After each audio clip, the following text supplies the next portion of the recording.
Bienvenue dans votre rendez-vous éco. Aujourd'hui, on va vous parler immobilier et plus particulièrement de la construction des maisons individuelles, puisque le secteur s'inquiète, car dans la métropole bordelaise, justement, les terrains sont devenus une denrée rare et les prix sont très élevés. Résultat, le marché commence à chuter. Alors, quelles seront les conséquences pour la filière, mais aussi les particuliers? Que peuvent faire les élus pour y remédier et répondre aux attentes justement des jeunes générations qui veulent habiter près de Bordeaux? On va en débattre avec William Thirier, qui est le Bonjour. vice-président des constructeurs et aménageurs de Gironde, et Jacques Mangon, qui est le vice-président de Bordeaux Métropole, en charge de l'urbanisme. Alors, William Thirier, expliquez-nous justement aujourd'hui pourquoi on a ce marché en récession justement sur la construction de maisons individuelles, puisque c'est la première fois depuis un certain nombre d'années. Oui, depuis les années 2010-2014, où là on a eu une grosse récession du fait évidemment de l'impact sur l'augmentation des taux d'intérêt, mais également du démembrement des aides style le PTZ. Donc là cette Qui est le année, prêt à taux oui, le zéro. prêt à taux zéro tout à fait, qui est une aide en fait, évidemment une incitation à l'accession à la propriété. Donc en fait cette aide évidemment a été remaniée en début 2018. Il faut savoir que ça a été divisé par deux pour les secteurs B2 et secteur C, c'est-à-dire les zones à moins forte, en tout cas moins forte demande au niveau de la demande foncière. Et donc cette division par deux de ce PTZ a impacté évidemment la vente de maisons individuelles. Il faut savoir qu'on est descendu en dessous du seuil des 120 000 logements cette année, en tout cas en 2018. On est en fait de retour à l'époque voilà, de la 2008, récession la crise. 2007-2008, de la crise, ce qui est relativement bas. C'est important. Il faut savoir que cette baisse du PTZ, grosso modo, ça impacte à hauteur de 9 000 contrats, en tout cas en France, sur le secteur B2 et à peu près 19 000 contrats sur le secteur C. C'est à peu près, il y a 28 000 contrats qui n'ont pas pu en tout cas être signés du fait de ce remaniement, ce qui représente un chiffre d'affaires de l'ordre de 4 à 5 milliards d'euros sur la période 2018. Donc c'est évidemment un impact relativement important. Et C'est-à-dire puis, que quand il n'y a pas un soutien de l'État fort, oui, alors justement, c'est-à-dire que oui, la en plus, filière ne tient pas. complètement. Et en plus, c'est un soutien d'État qui ne coûte pas grand-chose, parce qu'il faut savoir que l'économie de l'État sur la diminution du PTZ est de l'ordre de 750 millions d'euros. Hein. Je parle de PTZ, mais également la suppression de l'APL accession, alors que le retour en termes de TVA, donc le retour en termes de rentrée économique, dépasse les 800 millions d'euros, hein, en termes de la TVA de chiffre d'affaires que je vous ai évoqué tout à l'heure. Ça veut dire que, grosso modo, pour 10 euros investis pour l'État, il y a 11 euros qui rentrent. Donc, on dit c'est un rapport de 10% qui est relativement intéressant. Donc, ce sont des aides qui ne coûtent pas grand-chose à l'État et qui sont en plus, je dirais, qui participent en tout cas à l'action sociale, dans la volonté, en tout cas en France, de vouloir accéder à la propriété. Il faut savoir qu'aujourd'hui, vous avez 2 Français sur 3 qui souhaitent ou qui ont déjà accédé à la propriété. C'est une force, je dirais, une dynamique économique très importante en France. Il faut savoir en profiter, il faut savoir rebondir dessus, donc il faut savoir le soutenir. Ça passe aussi par des aides, évidemment, des soutiens, par des réglementations fiscales, en tout cas avantageuses.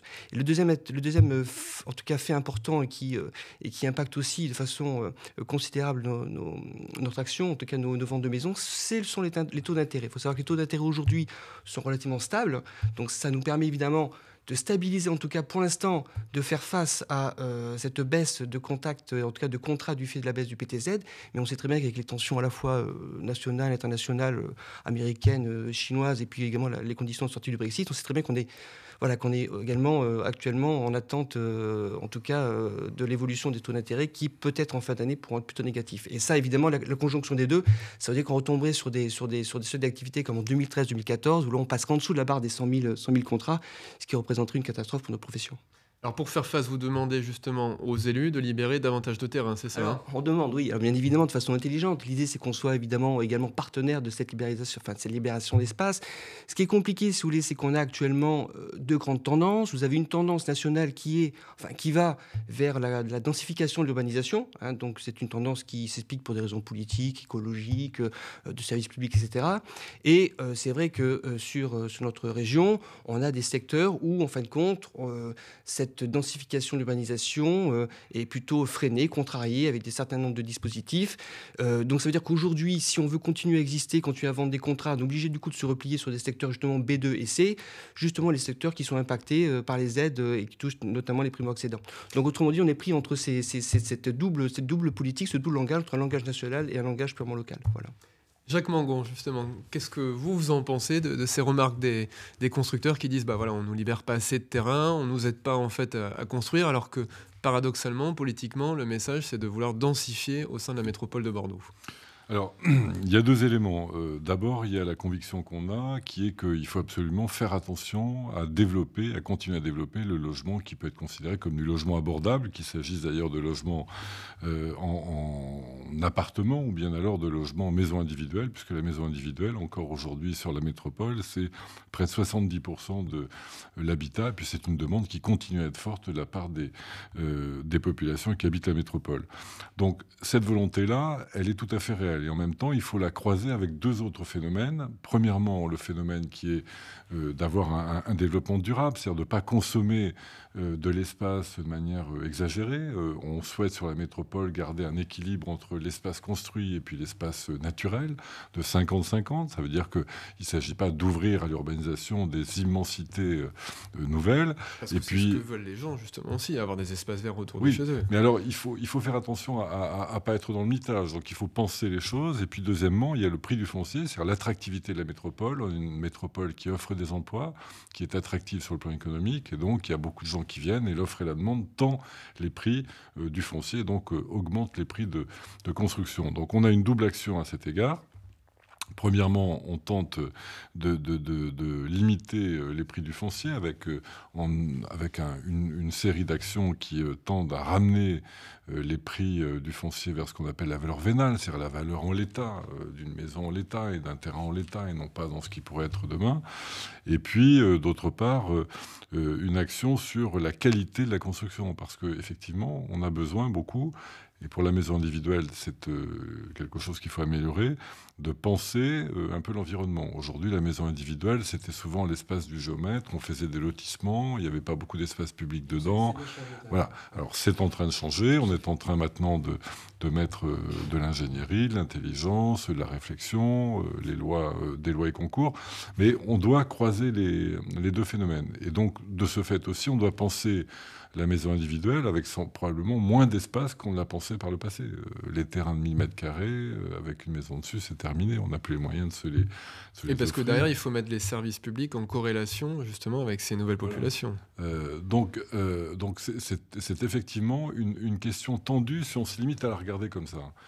La bonne réponse à tout ça, c'est de raisonner en termes d'aménagement du territoire. Moi, je crois qu'une métropole comme la métropole bordelaise, on ne doit pas raisonner avec les limites administratives de la métropole, mais on doit vraiment considérer ce qu'on appelle l'aire d'influence métropolitaine. Et là, on doit faire en sorte que les gens puissent s'établir, puissent construire dans des conditions correctes, avec des transports en commun efficaces, avec le développement de réseaux type RER, avec des solutions qui soient pertinentes, des modes de travail qui facilite le fait que tout ne migre pas vers la métropole.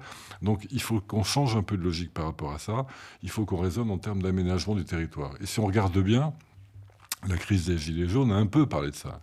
Elle parle beaucoup même de cette zone de l'arrière-pays métropolitain où les gens petit à petit s'éloignent pour habiter dans des conditions plus correctes, pour faire construire, et en même temps n'ont pas à côté de ça les services qui leur permettent. Voilà. Donc ça, il faut qu'on y travaille beaucoup. Sur la métropole, eh bien, il faut qu'on pense les choses. Moi, je pense que voilà, il faut faire évoluer le lotissement. Comme vous le disiez, ça évolue. Il y a des choses positives autour de ça. Mais il faut le penser beaucoup plus qu'on l'a fait par le passé. Il faut penser l'espace public, il faut penser les échanges, il faut penser les commerces, il faut penser des choses comme ça beaucoup plus qu'on ne le faisait. Et puis, il faut quand même avoir en tête qu'on doit répondre à l'aspiration, à la nature des gens. On ne peut pas tout bétonner. Il faut vraiment avoir ça en tête. C'est une demande très forte. Et il faut l'organiser. Mais évidemment, on partage totalement le but que vous exprimez, qui est de développer D'abord, c'est un secteur économique extrêmement puissant. C'est une locomotive. Deuxièmement, c'est une aspiration des gens qui veulent vivre d'une manière plus individuelle comme ça, plus autonome. Donc il faut arriver à concilier les deux. Mais peut-être que demain, il faudra faire évoluer un peu le modèle de manière raisonnable. Mais le problème, c'est quand même au niveau du prix aujourd'hui. C'est-à-dire que sur Bordeaux Métropole, si par exemple on prend l'exemple de Gradignan, un terrain de 800 mètres carrés, aujourd'hui, ça vaut 320 000 euros. qui peut aujourd'hui faire construire sur ces secteurs-là? Quasiment personne. Je veux dire personne au sens la grande, et il y a très peu de majeure terrain. Partie de la population ne peut pas. Mais donc il faut changer la façon de faire. D'ailleurs peut-être qu'il faut aussi repenser à la fois l'habitat individuel, tout en lui gardant ses caractéristiques d'habitat individuel. Mais peut-être que le terrain de 800 mètres carrés privatif, je veux dire, c'est une version du passé. Plus personne n'a les moyens d'acheter aujourd'hui un terrain comme ça. En revanche, si on conçoit avec un peu d'ambition, par exemple, un lotissement de nouvelle manière, il peut y avoir beaucoup d'espaces partagés, d'espaces de nature. On n'a pas forcément besoin d'un immense jardin. Si on a devant soi un parc partagé à plusieurs, il faut vraiment mettre une forme d'ingénierie dans la construction qui permette de satisfaire la demande des gens et en même temps de satisfaire la demande d'habitat individuel, mais aussi la demande de nature. Ce qui est quand même assez paradoxal, excusez-moi je vous interromps, c'est que quand vous prenez l'exemple justement de l'intérieur rocade, la rocade bordelaise qui est une des plus grandes de France, vous avez une densité de la population donc à l'intérieur de cette rocade qui est une des plus faibles également des agglomérations françaises. Donc je vous rejoins complètement, à savoir qu'il faut densifier le secteur, mais c'est vrai que en tout cas pour ce qui est Bordeaux Métropole, on se retrouve avec des règles d'urbanisme qui nous empêchent cette densification. Vous avez des cas où vous ne pouvez plus séparer des terrains en fond de parcelles, vous avez des fois de retrait de 4 à 6 mètres de chaque côté, vous avez été obligé de limiter la construction à 3 mètres de hauteur lorsque vous êtes en mitoyenneté. Il y a pas mal de paramètres qui font que justement cette densification-là n'est pas possible. Donc on est dans un paradoxe, à savoir oui, il faut densifier, mais alors pourquoi la métropole bordelaise est une des métropoles les moins denses de France? C'est-à-dire que quelque part, il y a eu une action, en tout cas au préalable, par le PLU, etc., qui a empêché cette densification-là. Donc c'est vrai qu'aujourd'hui, accéder à l'habitation, c'est une volonté des Français, on en a parlé. Il faut savoir que, comme on l'a dit tout à l'heure, 2 Français sur 3, voire même 3 sur 4 veulent accéder à l'habitation, mais dans quelles conditions financières? Donc aujourd'hui, en effet, pour faire baisser évidemment la pression foncière, parce que le coût de la construction, il ne change pas, il ne bouge pas.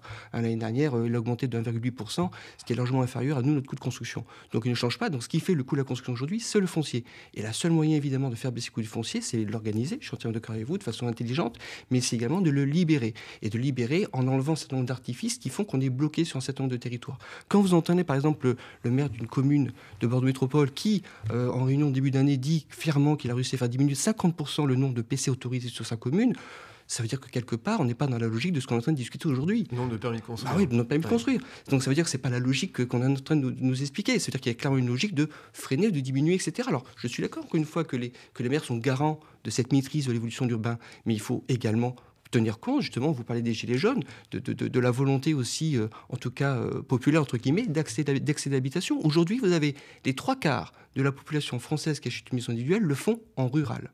Les 3/4. Donc ça veut dire quoi? Ça veut dire que on manque de place sur l'urbain, c'est évident, mais ça veut dire aussi que c'est compliqué, parce qu'avec la directive nationale qui est de limiter justement l'urbanisation par des nouvelles zones, en tout cas urbanisées, c'est-à-dire qu'à un moment donné, on va avoir un problème. Les gens vont plus pouvoir accéder librement à satisfaire en tout cas leur volonté d'accéder à un logement qui serait une maison individuelle avec un cadre de vie plus aéré. Qu'est-ce que vous répondez justement là-dessus? C'est-à-dire qu'après, il ne faut pas non plus présenter les choses de manière un peu manichéenne. Il est bien évident qu'on ne pourra pas tapisser le territoire métropolitain, sauf à lui faire perdre sa qualité d'habitation et de construction. Donc il faut trouver un équilibre. C'est toujours une question d'équilibre.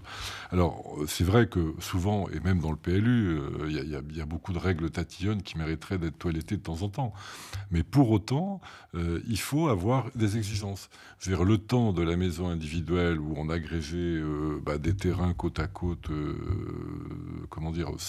sans réflexion préalable, ce temps-là est terminé, il est derrière nous. Il faut vraiment être dans une manière plus exigeante de construire la ville nouvelle. La ville de demain, c'est une ville qui doit réserver, du sensible pour les gens. C'est pas simplement un logement et on rentre dedans et c'est terminé. Il faut avoir ce que les gens veulent, ce qu'ils réclament très fortement, c'est un mode de vie qui corresponde à leurs attentes. Des commerces à côté, des services publics. Des commerces, une vie avec des aménités, etc., etc. Donc ça mérite d'être pensé. Il faut se mettre autour de la table, il faut en parler.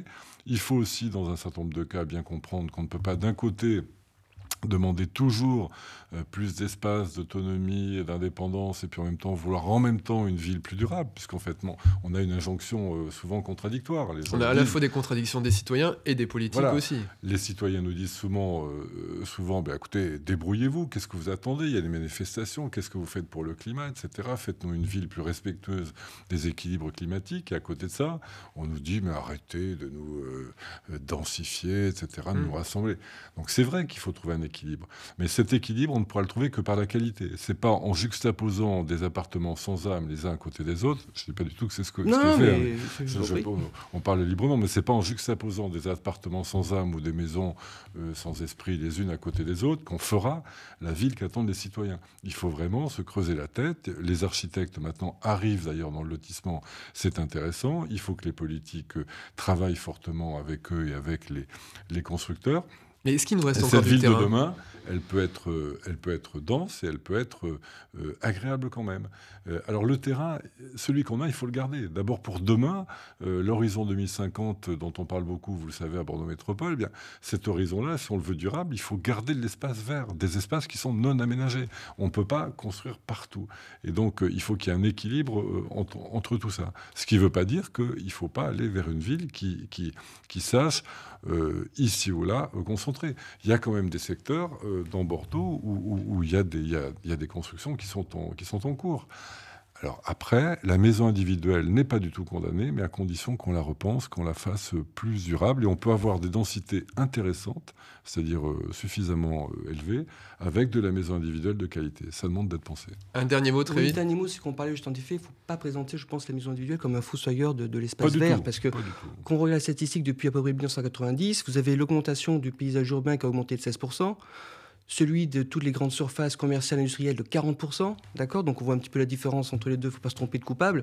Et dernière chose, 16% depuis 1990, c'est grosso modo moins de quasiment 1%, en tout cas sur l'année. Ça veut dire que grosso modo, l'espace urbain a moins augmenté que la croissance de la population française et que le nombre de ménages. Donc ça veut dire qu'on est tout à fait cohérent par rapport à ça. Non, mais par exemple, ce qui se passe aussi pour la croissance de l'espace urbain aujourd'hui, ce qu'on voit beaucoup, ce sont des propriétaires qui scindent leur terrain. Hein. C'est plutôt comme ça que les villes construisent. Bien sûr, hein. Donc voilà, on passe des terrains de 800 mètres carrés, comme vous le disiez, à des terrains de 350. C'est ce qui a sauvé la maison individuelle, d'ailleurs. Bien sûr. Merci beaucoup à tous les deux. C'est un sujet évidemment sur lequel on va revenir, puisque d'ici 2050, on aura encore l'occasion d'en parler. Absolument. À très vite sur TV7. Je vous remercie.